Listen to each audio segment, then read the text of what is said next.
Not much going on in southern Arkansas at 7:30 in the morning on a, what today's day? Wednesday. Week's half over.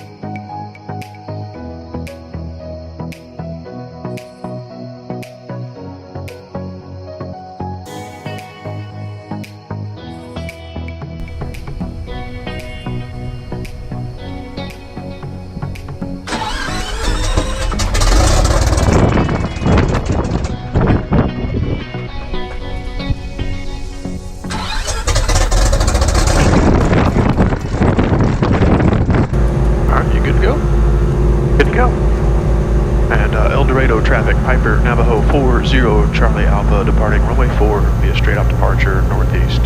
Looks clear. El Dorado.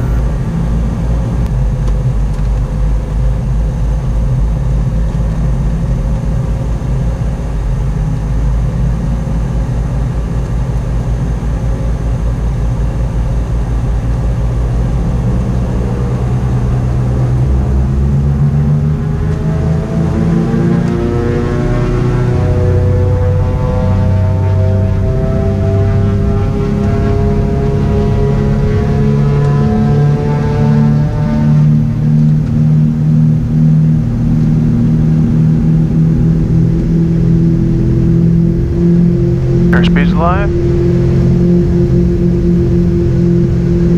42 inches.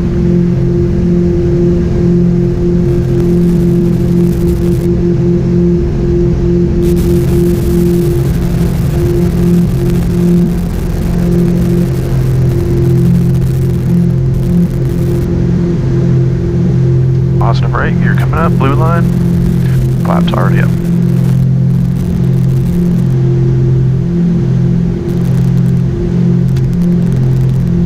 Comes back to 35 inches and 2,500.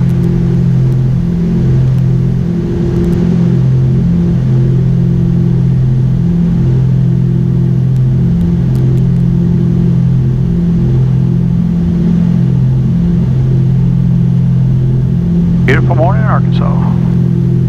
El Dorado traffic, Piper Navajo 40 Charlie Alpha departing the pattern northeast. Welcome aboard, guys, for this early morning flight. We're just shifting over a little bit. We stayed the last night in El Dorado, Arkansas, because the place we're going today doesn't really have any place to stay. So, flying into a little bitty airport up here, and they have a nice courtesy car, so should be. I don't know if it's going to be nice. Oh well, they have a courtesy car. we think.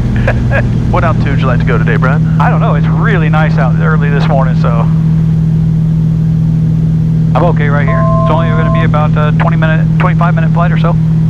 Don't get to do these early morning flights all that often. That's where we were yesterday. Yeah. Always nice to get out there in the morning in the nice smooth air, go flying. Most of our meetings, it makes more sense to reposition in the afternoon. Yeah. Worked out nice, or at least I think it's going to work out nice. Oh, see, this is the first time.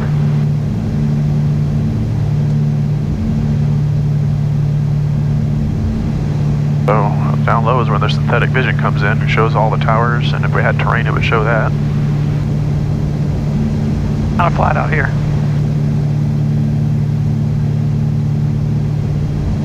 Southeast Arkansas. Probably got a VFR chart you can pull up there if you have to, don't you? Probably.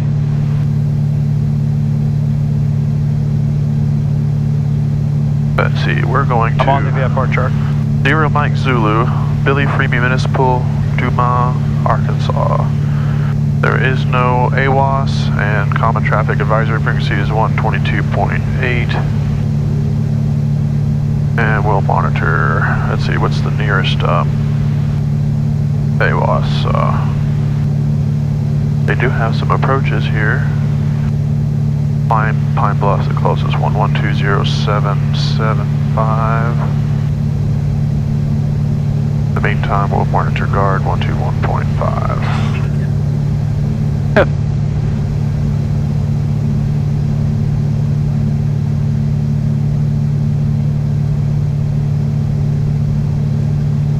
North south runway, trees at both ends, but it's 5,000 feet long.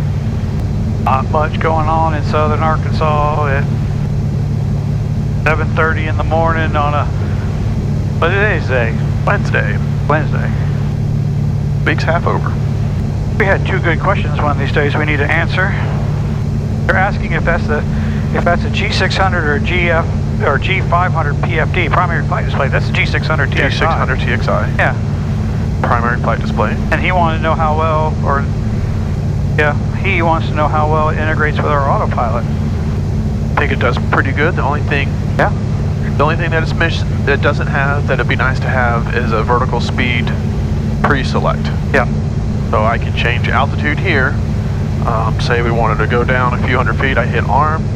But then you have to dial it now down here. We're on flight director, and we're still on heading, and yeah, it's still going to maintain this altitude until I tell the flight director that we want to initiate a descent. And then you also are saying how much. Exactly. The more I press the old KFC 200, to tell it a rate of descent do.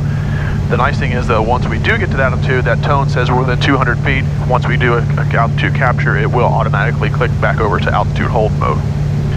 Other than that, I mean, it integrates pretty well. It does, as long as the controllers get you down below the glide slope, it intercepts and does coupled approaches just fine, whether it's GPS or ILS driven. It does GPS steering phenomenally. Yeah, it does do that. That's all through the heading mode on the so basically all the old Autopilot's doing is maintaining heading and altitude, and this is giving us information until we go into approach mode, and then we put it to nav mode. And we've flown some approaches with it and does really well. Fully coupled with a glide slope.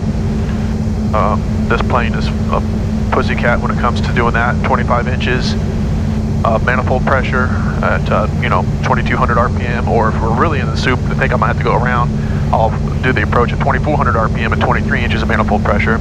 Either way, once you put the gear, one notch of flaps gear down, it just follows the glide slope right on down.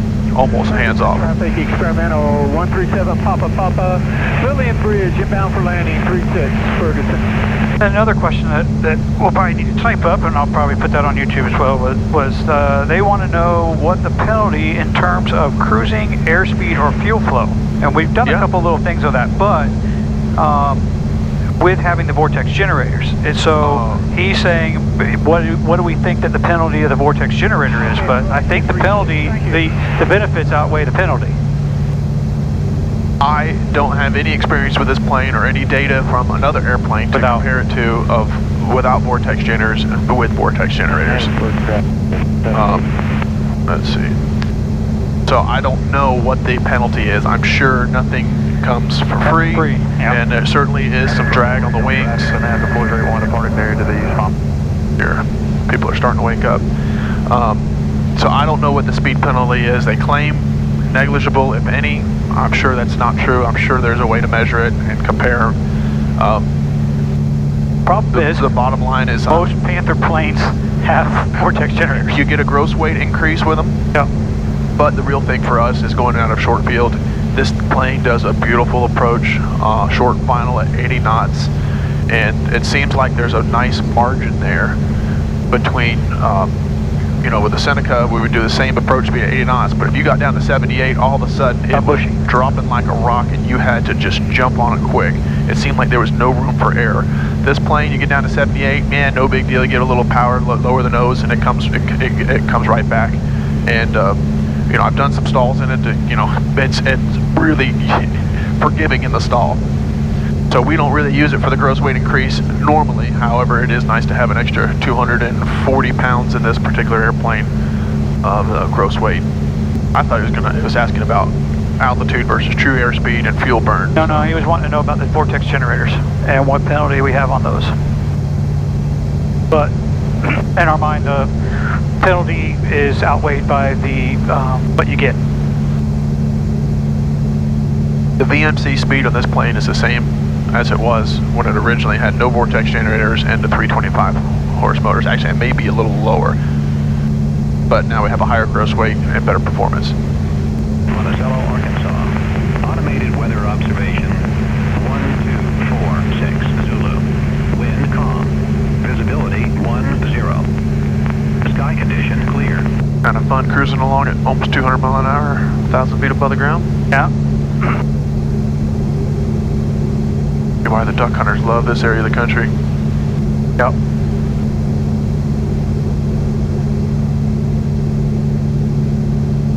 Wasn't it out here when we saw the mass migration of ducks that one time? It was over there in Pine Hill, though, right? Yeah, but we were flying over this area. Pretty cool. Puts the tower on there. There's right over there. Got it right there.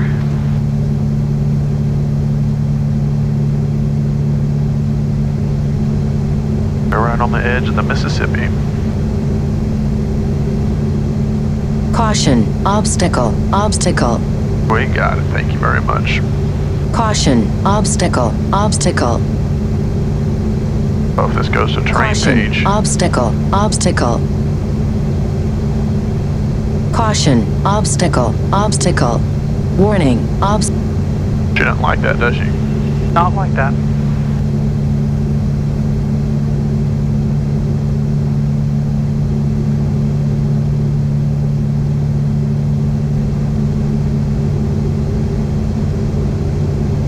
It was neat. At one time in Michigan, we had all those windmills on here.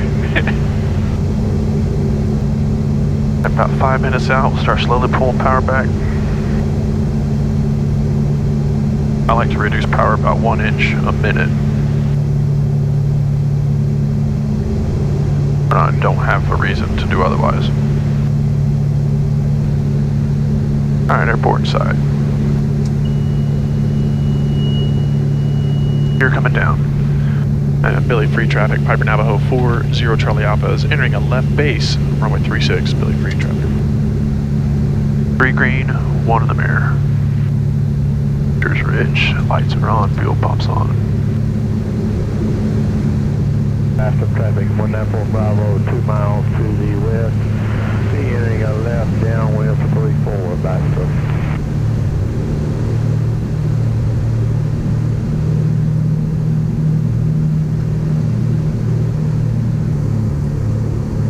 And Billy, free traffic, Piper Navajo 40 Charlie Alpha is turning final, runway 36, Billy, free.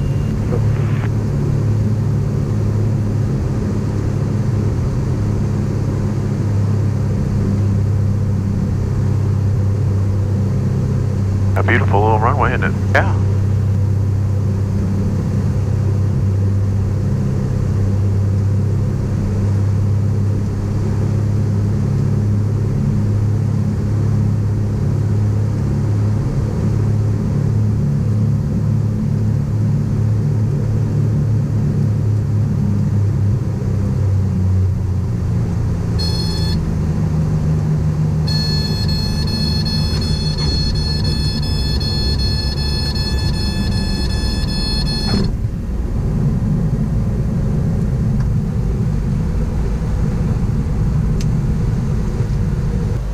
Welcome to Dumas, Arkansas. Billy Free Municipal Airport. Hope you guys enjoyed that short little morning flight. There was a pleasant flying in this early in the morning. Look forward to seeing you on the next video. Got 2 more flights a day. Yeah. Another little, what, 45 minutes or so? And not much more, not even, I don't think. And then we have a 2.5 hour one or so? Yeah. Fun times. Where do you think we should park this sucker? Well, I think there's an FBO over here somewhere. I would assume anywhere over there past the hangars.